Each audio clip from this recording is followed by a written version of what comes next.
Welcome students. Last लेक्चरमध्ये आपण डिसीजेसला सुरुवात केली होती आणि त्यापैकी मलेरिया हा पहिला डिसीज आपण पाहिला. आता या लेक्चरमध्ये आपण पुढील डिसीजेस पाहू. Then second disease is amoebiasis. It is also known as amoebic dysentery. Here the main cause is amoeba. Therefore this amoebiasis is also called as amoebic dysentery. It is infection of gastrointestinal tract. That means it is related with the digestive system. The causative organism is a protist. हा जो disease आहे हा प्रोटिस्टमुळे होणारा disease आहे.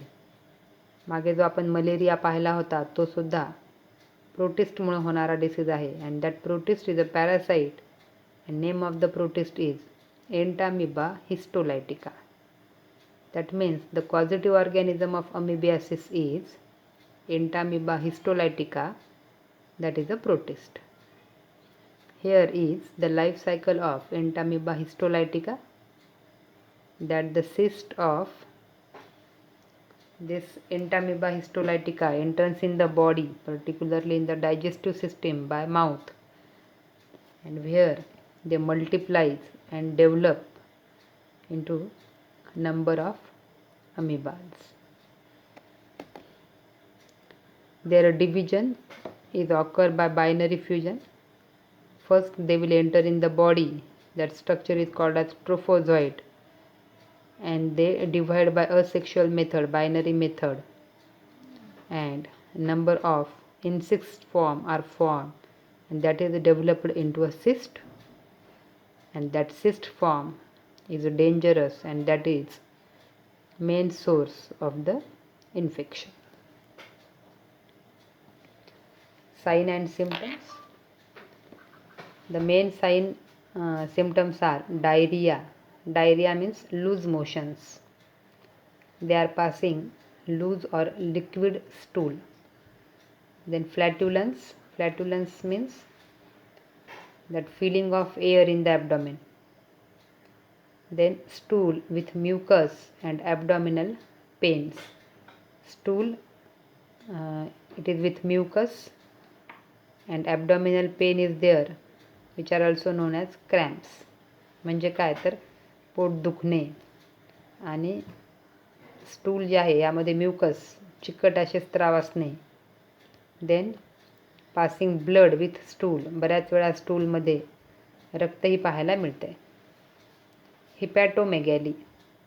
Enlargement of liver. लिव्हरची enlargement होणे. जसं आपण पाहिलं होतं मलेरियामध्ये हिपॅटिक सेल डॅमेज झाल्यामुळं आणि नंबर ऑफ RBC ब्रेक झाल्यामुळं लिव्हरची एनलार्जमेंट होती, तसेच या ठिकाणी सुद्धा आपल्याला पाहायला मिळते.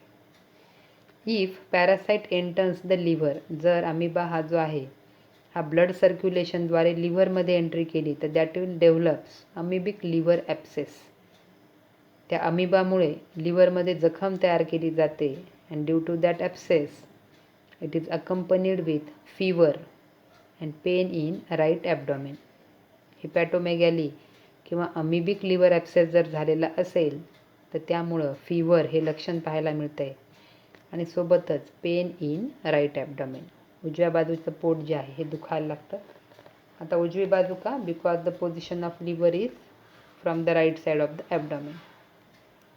Next is mode of transmission. हा डिसीज एकापासून दुसऱ्याला कसा होतो? फिको ओरल रूट म्हणजे स्टूल पास करण्याची जी जागा आहे त्या ठिकाणी हँडल करून तेच हात परत जर ओरल कॅव्हिटी किंवा माउथला लागत असतील तर that may cause the infection. Eating with dirty hands. Handwash न करता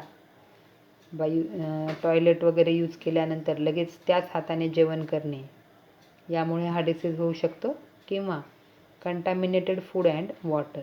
कंटॅमिनेटेड म्हणजे दूषित, ज्यामध्ये अमिबा प्रेझेंट आहेत असे फूड किंवा वॉटर यांचं सेवन केल्यामुळं हा डिसीज होत असतो.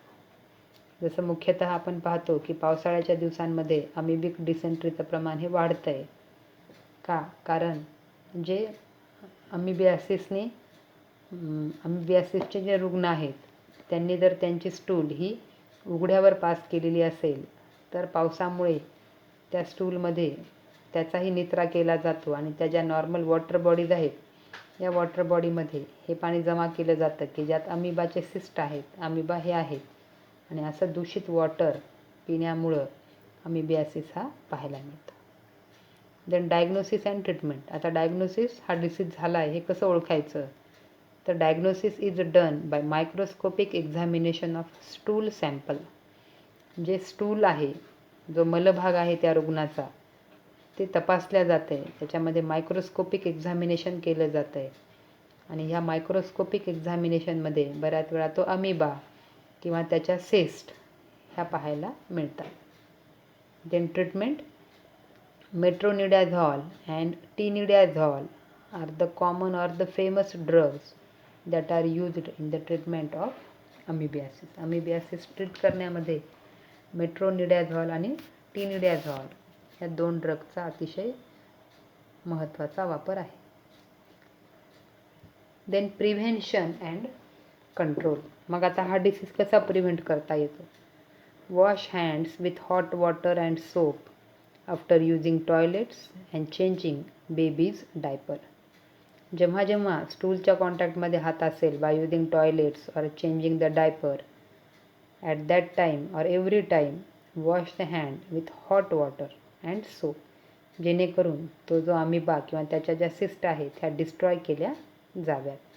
जसं आपण पाहिलं की मोड ऑफ ट्रान्समिशनमध्ये डर्टी हँड्समुळे हा डिसीज जास्त पसरतो, तर त्यामुळे हँडवॉश करणं by using hot water and soap is important prevention. Drink boiled water. जसं कंटॅमिनेटेड वॉटरमुळं हा डिसीज पसरतो, तसंच बॉइल्ड वॉटर जर वापरलं तर त्या बॉइलिंगमुळं हे अमिबा जे आहेत किंवा त्याच्या ज्या सिस्ट आहेत ह्या डिस्ट्रॉय होतात आणि त्यामुळं डिसीज हा कंट्रोल करता येतो. Use chlorinated and filtered water. Chlorinated आणि फिल्टर्ड वॉटर वापरणं हे अतिशय उत्तम. Avoid eating unhygienic food. जे अन्न अनहायजेनिक मेथडने बनवलेलं आहे किंवा ज्या ठिकाणी स्वच्छता नीट नाही अशा ठिकाणचं जर फूड खाल्लं तर हा डिसीज होतो, त्यामुळं avoid that eating food. Wash vegetables and cook them properly. Vegetables जे आहेत ह्या नीट धुणं आणि मग त्या प्रॉपरली कुक करून खाणं, that is the best control. And proper sewage disposal. सगळ्यात महत्त्वाचं, जे काही सिवेज वॉटर आहे, जे काही सांडपाणी किंवा घाण पाणी जे आहे, तर ते पाणी हे व्यवस्थितरित्या डिस्पोज करणं आवश्यक आहे. कारण जसं सांगितल्याप्रमाणे की अमिबियासिस हा डिसीज हा पावसाळ्याच्या सुरुवातीला किंवा पावसाळ्यामध्ये जास्त प्रमाणात पाहायला मिळतो. का, तर सिवेज जे आहे हे वॉटर उघड्यावरच आहे आणि ते वॉटर बॉडीजमध्ये मिक्स होतं आहे.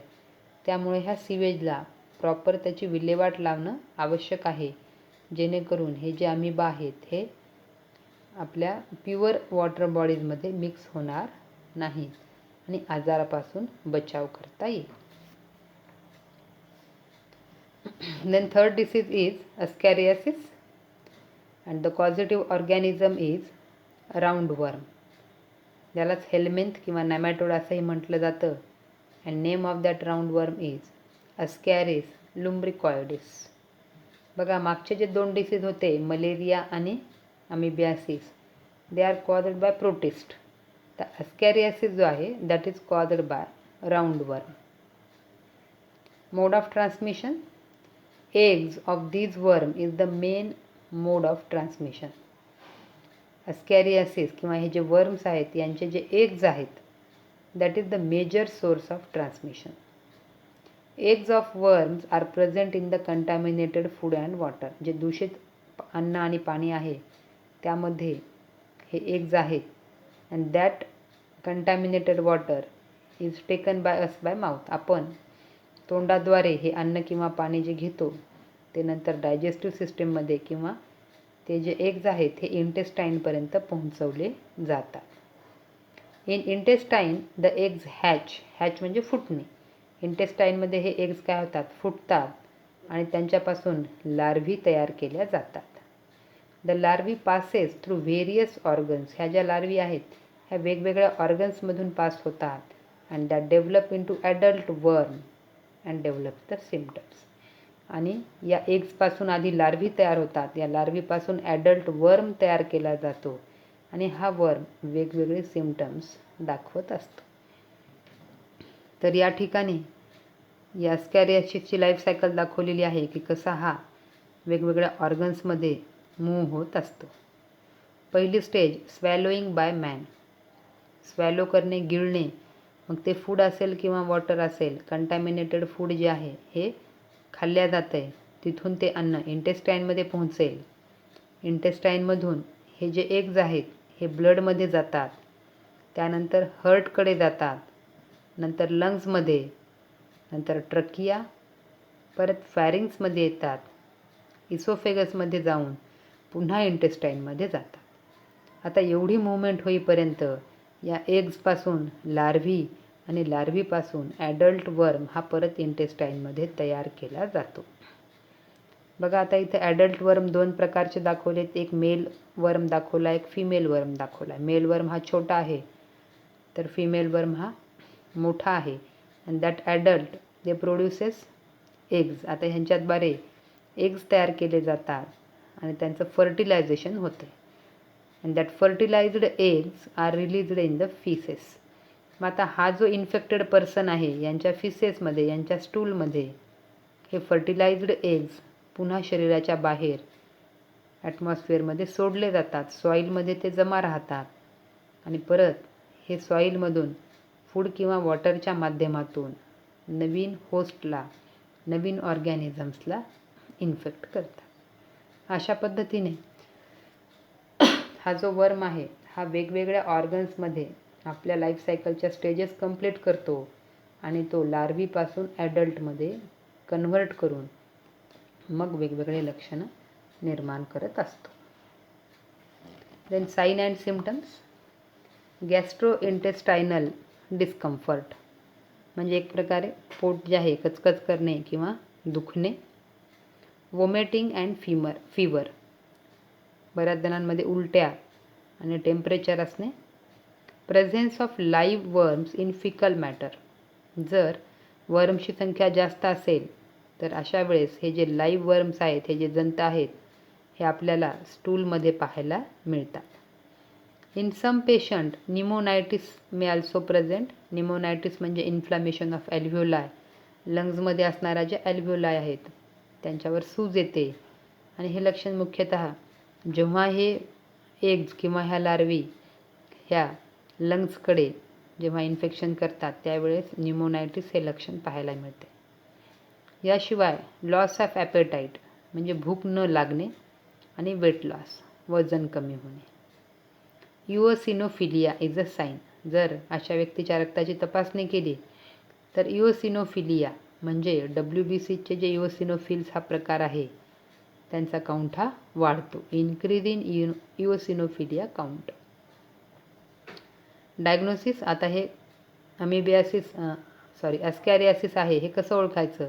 कारण अमिबियासिसमध्ये सुद्धा ॲब्डॉमिनल पेन आहे, कधीकधी फीवर आहे, तर ॲस्कॅरियासिसमध्ये सुद्धा आहे. तर इथं सुद्धा मायक्रोस्कोपिक एक्झामिनेशन ऑफ स्टूल केलं जातं. म्हणजे यामध्ये स्टूल जे आहे हा मायक्रोस्कोप खाली तपासला जातो आणि यामध्ये लाईव्ह वर्म्स आहेत का, त्या वर्मचे एग्ज, फर्टिलायज्ड एग्ज, अनफर्टिलायज्ड एग्ज आहेत का हे तपासले जाते आणि त्याच्या आधारावर ॲस्कॅरियासिसचं इन्फेक्शन झालं आहे असं म्हणता येते. ट्रीटमेंट. अँटी हेल्मेंथेटिक ड्रग्ज लाईक पायपॅराझाईन, मेबेंडाझॉल, लिव्हामायसॉल आणि पायरेंटल हे जे मेडिसिन्स आहेत यांचा वापर हे वर्म्स नष्ट करण्यासाठी केला जातो. आता प्रिव्हेन्शन अँड कंट्रोल. डिसीज आपल्याला कशा पद्धतीने प्रिव्हेंट करता येईल ते पाहू. Avoid defecation in open spaces. Defecation म्हणजे स्टूल पास करणे. ओपन स्पेसमध्ये कधीही स्टूल पास करायची नाही. Use toilets. का? कारण ओपन स्पेसेसमध्ये जर इन्फेक्टेड स्टूल प्रेझेंट असेल तर हे जे एग्ज आहेत हे एग्ज सॉईलमध्ये बऱ्याच दिवसांसाठी राहतात आणि मग जेव्हा एखादं वॉटर किंवा फूड मटेरियल आहे तर हे त्याच्यासोबत इन्फेक्शन करू शकतात. Personal hygienic habits like hand washing with soap and water. After using toilets, use hand wash and wash the hands with water and soap. जेणेकरून नेल्समध्ये वगैरे जर एग्ज असतील तर ते सुद्धा डिस्ट्रॉय केले जावेत. Washing vegetables before cooking. मुख्यतः जे लिफी व्हेजिटेबल्स आहेत हे प्रॉपरली वॉश करावेत, कारण या लिफी व्हेजिटेबल्सचे जे लीव्स आहेत यामध्ये ॲस्कॅरियासिसचे जे एग्ज आहेत यांचं प्रमाण जास्त पाहायला मिळते, कारण सॉईल मीडियामधून ते त्या ठिकाणी जातात. त्याच्यामुळे they should be wash properly before cooking. And avoid eating raw vegetables. Raw vegetables म्हणजे त्या ठिकाणचं टेम्परेचर वाढणार नाही आणि ते एग्ज डिस्ट्रॉय होणार नाहीत, त्यामुळं इन्फेक्शन होण्याचे चान्सेस हे जास्त आहेत. Therefore avoid eating raw vegetables. Raw vegetables हे कमीत कमी खायला पाहिजेत. Here are some questions. Solve them and draw the figures showing the life cycles of Entamoeba histolytica as well as Ascaris lumbricoides. Okay, thank you.